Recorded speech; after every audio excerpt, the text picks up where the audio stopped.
This is The Guardian.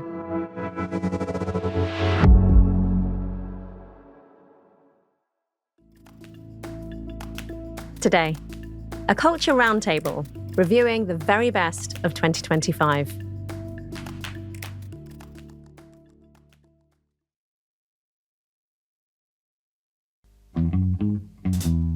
I don't know if you're an obsessive list maker who ranks all the things they watch, hear, consume, feel in the cultural ether, or whether you can't even remember what the last thing you saw was.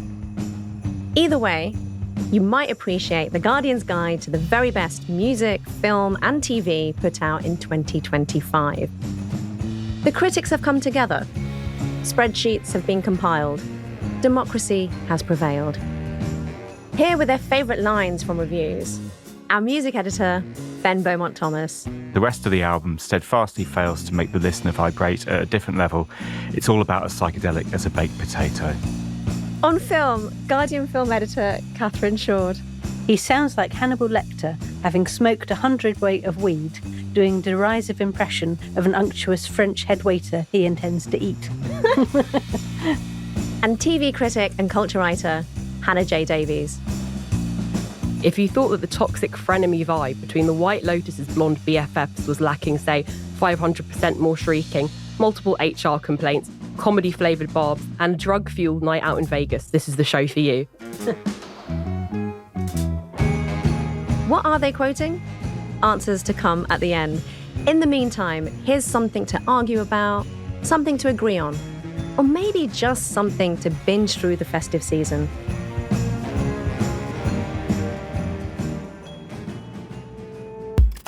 From The Guardian, I'm Nosheen Iqbal.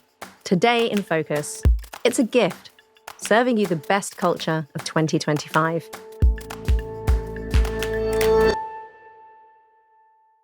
Before we get to the joy and redemption, let's start in the spirit of Ebenezer Scrooge. Ben, what was the single worst musical release or event of 2025? Well, actually, it turned out that many people thought it was Taylor Swift, but I think there's actually one that was even worse. It's the British band Sleep Token, who are kind of the biggest British metal band in a generation. They kind of have amazing image. They sort of look like they stepped out of a kind of folk horror movie with all these amazing masks. And the lead singer is called Vessel. And the other guys in the band are just called 2, 3, and 4. And no one knows their names. But yeah, I mean, I don't think I've ever felt time move as slowly. It's some of the most profoundly turgid music ever made, with some of the worst lyrics ever. I've got eyelids heavy enough to break diamonds. That's a good one. And which is how you felt. Are you the guardian angel hacking into my brain cells? He asks. and the Vessel says things like, I am the demon of Sodom. But actually, the band kind of sounds like Maroon 5 if they all had like an iron deficiency. And they're like, yeah, it's fascinatingly terrible music. So bad, it's not even remotely good. Catherine, let's follow that with the most overcooked cinematic turkey of 2025.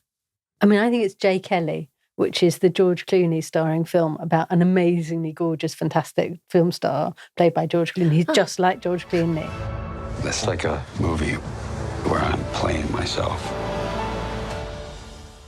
And it's directed by Noah Baumbach, who I thought could do no wrong. Turns out he can do wrong. J. Kelly, so handsome. Look at you. You're the American dream. The last of the old movie stars. I'm down here. You're up there, you're down. It's so excruciating. You sort of wither within whilst watching it.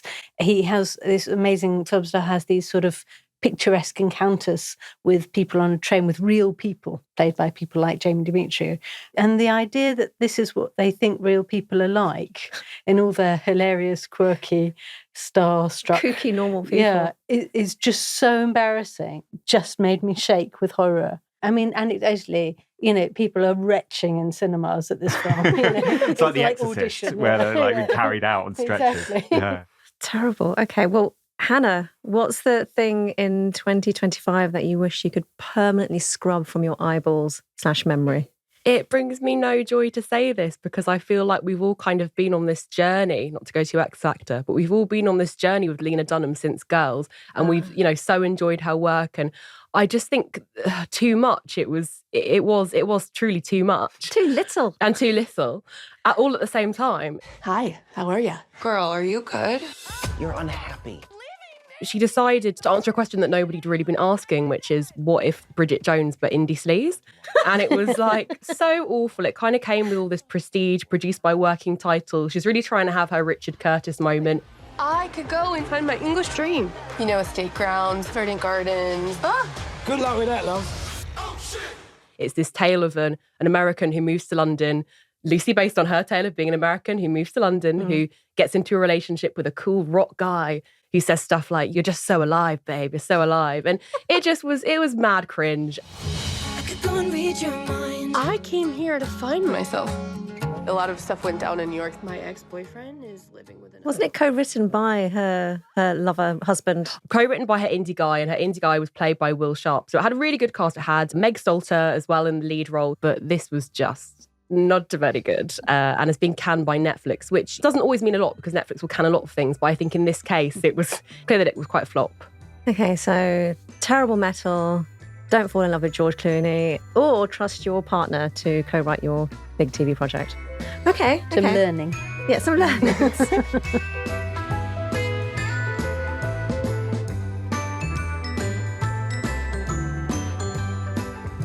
Well, this is a Today in Focus First. It's the inaugural cultural advent calendar. You all look so excited. Starting with you, Ben, what's behind the door for the third best album of the year? So at number 3 in our countdown is Blood Orange's Essex Honey. Yeah, this is the latest album by Dev Hynes, who has had this really amazing, odd career in sort of British pop music history of the last 20 odd years. He was in this band called Test Icicles. I was going to say, who would have thought the guy with the hat from Test Icicles would be the greatest artist, one of his generation? That's right. Well, hey, they had some bangers. Circle, Square, Triangle. Circle, Square, Triangle. Yeah. I mean, yeah. Great band if you wore head-to-toe American Apparel in sort of 2009. Loved them.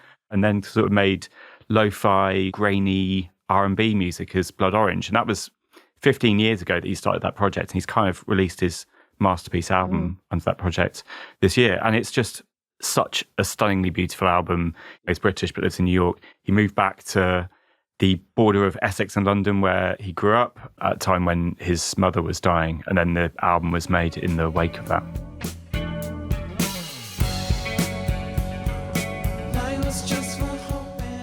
And it is just so suffused with the kind of way your brain works as you're grieving. That's enacted in such an amazingly beautiful way by using a lot of guest vocalists. And at one point, Lord just pops up and just sings one line of an Elliott Smith song, just so true to how memory kind of arrives in your head in the most unexpected way. Yeah, just incredibly powerful, beautiful music. Does Lord charge by the line? Perhaps that's it. Yeah. Once you fly over from New Zealand, budget's gone. Yeah, exactly. Yeah.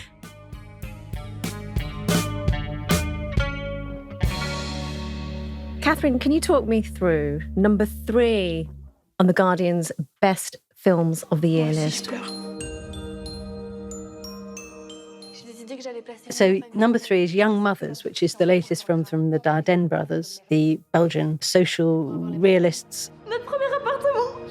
On s'en sort? On s'en sort.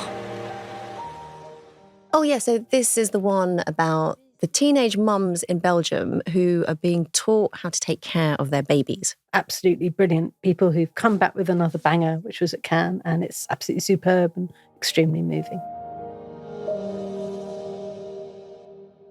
Hannah, unlike the other desks, The Guardian's TV desk has a very closely guarded top 10 list. It's not actually revealed yet. It will be completely in its full form next week. However, I would like to ask you your top 3. Hannah, what was your third favourite show of 2025?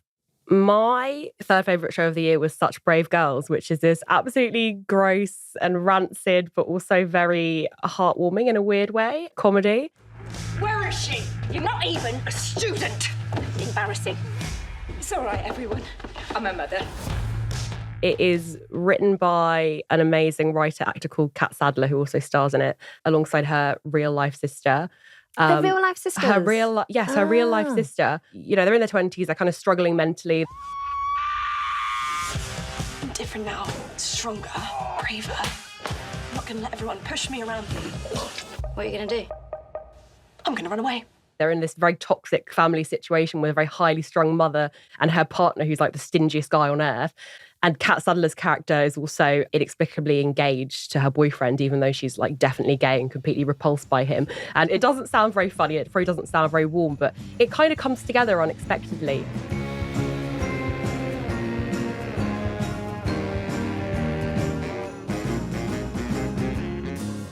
I'm just going to put the brakes on for a moment to discuss the honourable mentions that didn't make it to the top 3, the hidden gems, let's say. Ben, can I start with you? Because if you are asking listeners to move outside their comfort zones, what would you recommend as a must-listen from an artist at the top of their game, but not necessarily built for mainstream consumption? It's the debut album by this duo, Los Thuthanaka, who are a American duo, and they're siblings, but they have Aymaran heritage, which is indigenous people who live in modern-day Peru and Bolivia.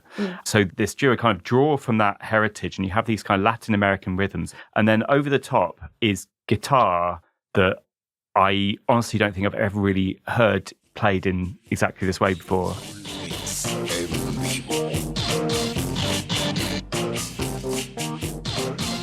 You know, everyone sort of assumes that the electric guitar is nothing new to be done with it. And then every 5 years or something, someone will come along and completely reinvent it. And that's what's happened with this record. It's just a completely nuts record. Wow. Catherine, who made a brilliant film this year that too few people have seen? So Josh Safdie did with the film Marty Supreme. Let me ask you something. Do you make money at this little table tennis thing? Not yet. Do you have a job? No.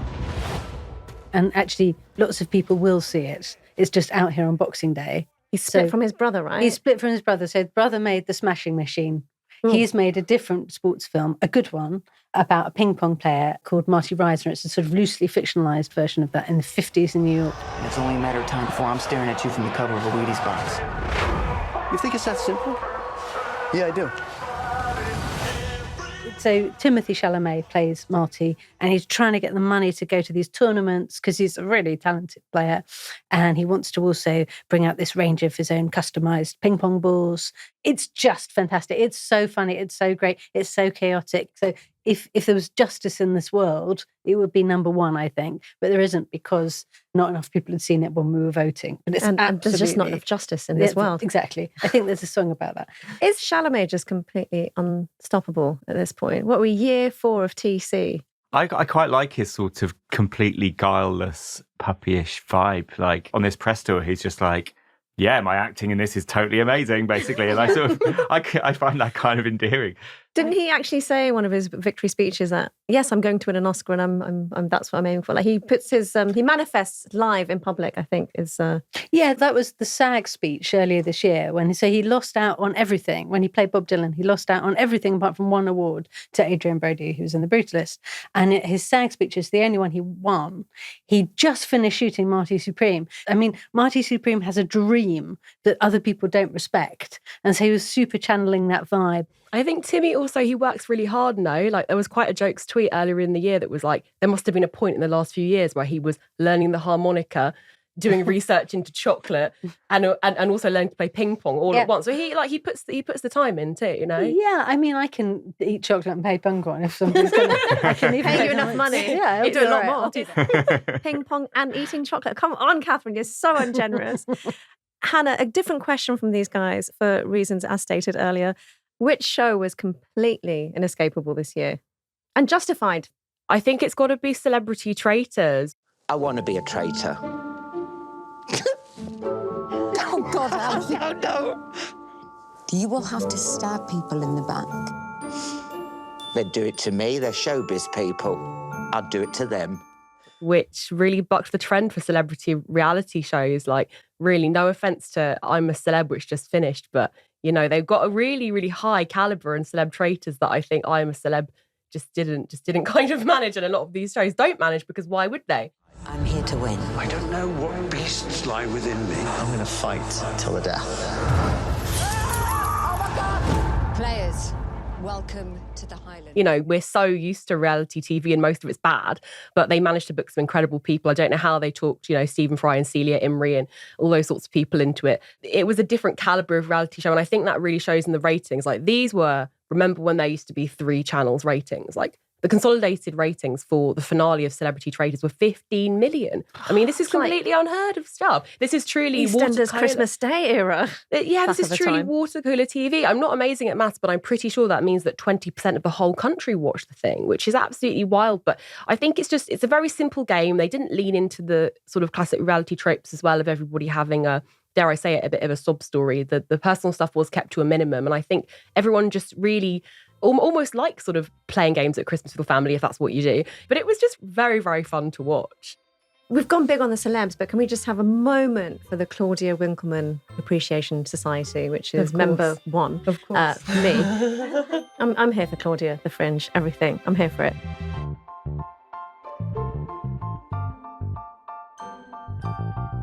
Number 2 on the lists, because it feels like we're at Christmas Eve already. I should stop shouting.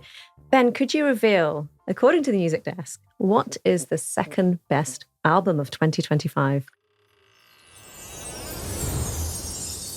It is CMAT's Euro Country. Here with the song Take a Sexy Picture of Me, CMAT.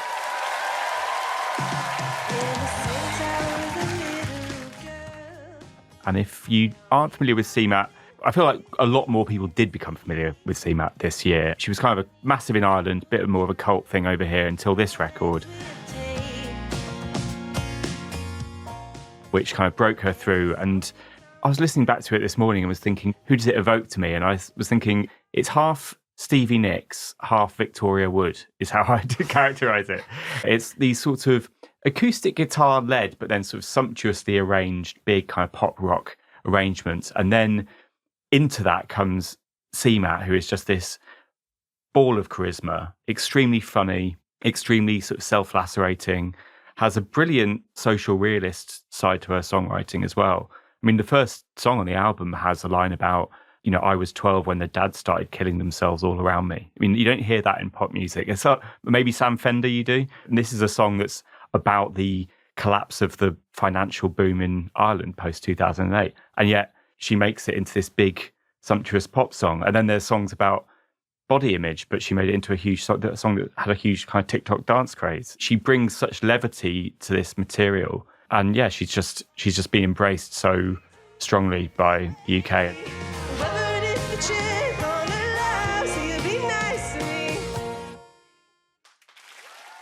Catherine, I should feel like I should do a drum roll for second prize on The Guardian's Best Films of the Year. It's 2,000 Metres to Andriivka, which is Turnoff's follow-up to 20 Days in Mariupol.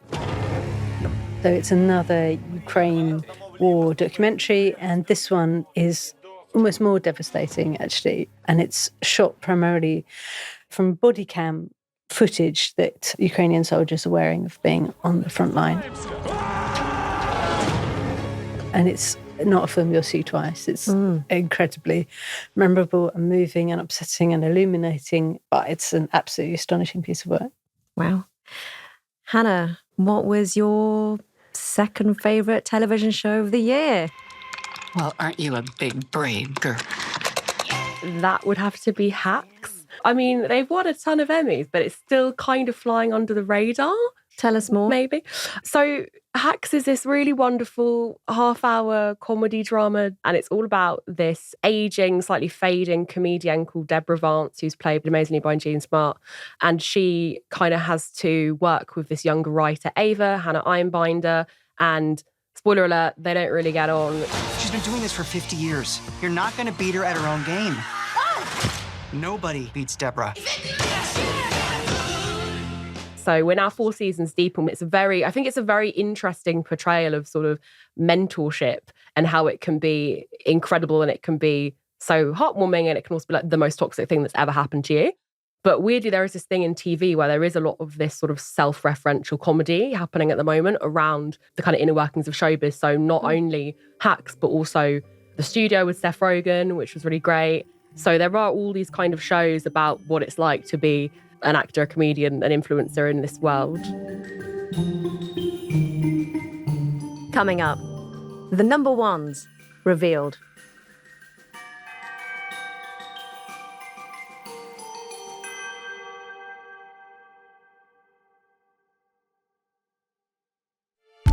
The Free Birth Society made millions selling a simple message to pregnant women. You don't need ultrasounds, doctors, or midwives. You can free birth. But behind the scenes, terrible things were happening. I feel ashamed about this, but I didn't think that the deaths were bad until a year after I left. Subscribe to the Guardian Investigates feed to get all the episodes of The Birth Keepers. Listen wherever you get your podcasts. Out now. Okay, so this is the moment we're tentatively all waiting for, the number ones. Ben, could you reveal, this is your Top of the Pops Christmas Day moment, could you reveal the number one album of the year? It is Lux by Rosalía, the Catalan pop singer.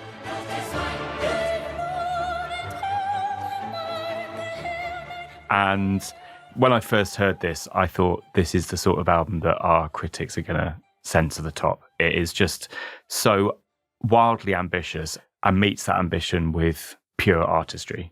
At a time when I think some people decry pop for not having any innovation and sort of slightly recycling certain things, you had this record come along that is basically inspired by opera, has very little percussion or drums on it, huge orchestral arrangements. It's sung in 14 languages. Feels very Bjork from the description, doesn't it? It is. And she crops up on it.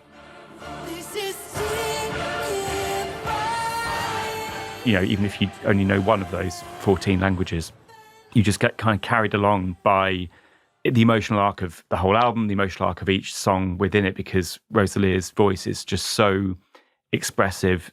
Yeah, it's completely astonishing. And you said it was kind of like Guardian catnip the moment you heard it. But how does the list come about? Sure. So we asked 30 of our music writers, and they each gave us 20 albums and 20 songs, and those are all numbered, and they go into a big spreadsheet, and we crunch those numbers, and they come out. So this is it's purely democratic. We haven't massaged anything. And there's a spreadsheet. You can look at my working afterwards, Nosheen. Yeah.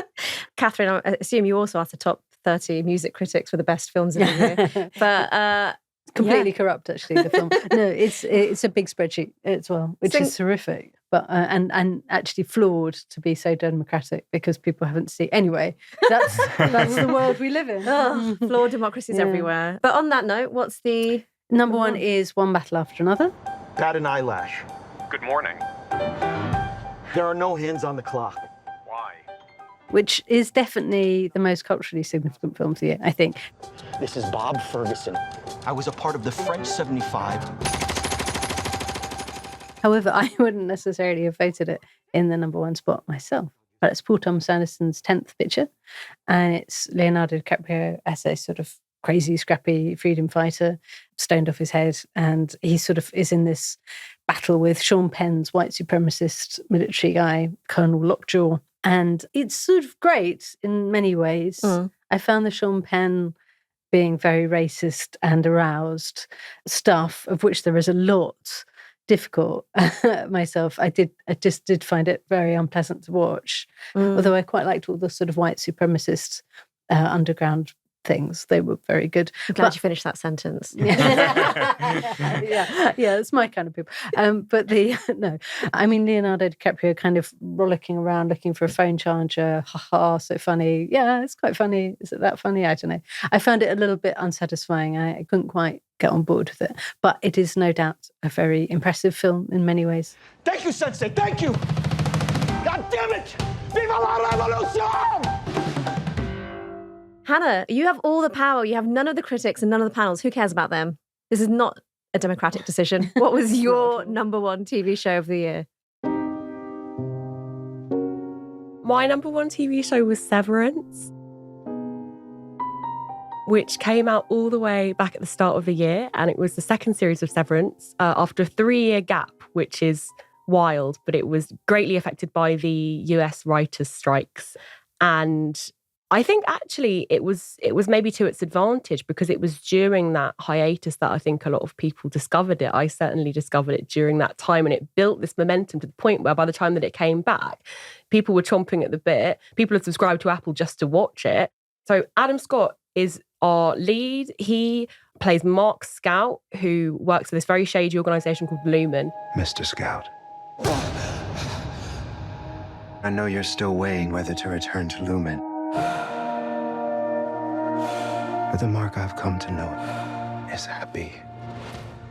It's a sort of puzzle box mystery kind of sci-fi adventure. And as someone who's like not necessarily a big sci-fi fan, I was not kind of expecting to love it, but it's one of those shows, it's almost genre defying in a way. And I think everyone that comes to it seems to love it and seems to latch on to something in it. And I think what it did really well in season 2 was it kind of answered some of that puzzle box mystery, because some people were concerned, like, okay, is this going to be another Lost where we just go on this long and winding road for however many seasons? So answered a bit of that, deepened mysteries in kind of other places, but then also was this incredibly beautiful portrait of grief. So it is this very cinematic, sophisticated kind of thing, and it's not just thrown together. It is a lot of love goes into it.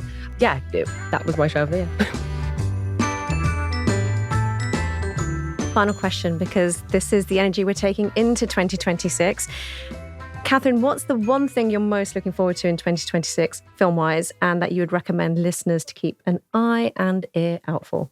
Untitled Jesse Eisenberg, a musical comedy starring Paul Giamatti and Julianne Moore. When? End of the year, probably. Who knows? Okay, a whole year. Yeah, a whole year. You've got to wait. There's also the thing by Trey Parker, the South Park guy, which I think I talked about this time last year, that I was looking forward to, but it hasn't come out yet. It's about a guy who works in a slavery enactment thing in America. It sounds great. It's Kendrick Lamar. Wow. Hannah? 1st of Jan 2026, so very soon, the second series of The Night Manager on BBC. Heavily trailed at the moment. Heavily trailed. It's everywhere. I think Teddy has smuggled arms into Colombia. And I think British intelligence is helping him. That's your chance to be a snake in their garden. And The Night Manager is this very explosive, sometimes literally very sexy thriller. And I think, I don't know, I'm not the film expert here, but I think it was kind of Tom Hiddleston's Bond audition, perhaps. I think it's great, but anyway. A lot of time has elapsed since then. But it's still not Bond. It's season. It's no season one else 2. is, to be fair. No one else is. Still all to play for. It's season 2 of that. It's been 9 years since the last season, so it's a long way. But hopefully, it's going to be worth the wait. Wow, 9 years. Ben. I'm looking forward to the continued rise of the Liverpudlian rapper EsDeeKid, who reminds you of just how amazing the Scouse accent is, basically, and what musicality it has, and it just makes everything sound better, basically. Fantastic. Guys, thank you so much. Thank you from us. Thanks so much. Thank you. Thanks. That was The Guardian's music editor, Ben Beaumont-Thomas, film editor, Catherine Shoard, and our TV and culture critic, Hannah J Davies. My thanks to all of them. You can, of course, head to the Guardian website, where the full lists of everything reviewed and ranked in film and music is up now. TV is still counting down to its official number 1, so that's something to look forward to. Find it all at theguardian.com/culture. And if you're in the mood to review more of the year, Politics Weekly have John Harris, Pippa Crerar and Kieran Stacey looking back at the biggest political moments of 2025 and, of course, discussing what 2026 might bring. This episode was presented by me, Nosheen Iqbal. It was produced by Tom Glasser. Sound design is by Ross Burns, and our executive producer was Courtney Youssef. And if you're still listening, I can reveal the Christmas cracker lines. Who was talking about what at the top? Ben Beaumont-Thomas was quoting Alexis Petridis on Miley Cyrus. Catherine Shoard was reading a line from Peter Bradshaw on the film Mr. Blake at Your Service. And props to Hannah J Davies, quoting herself on the TV show Hacks.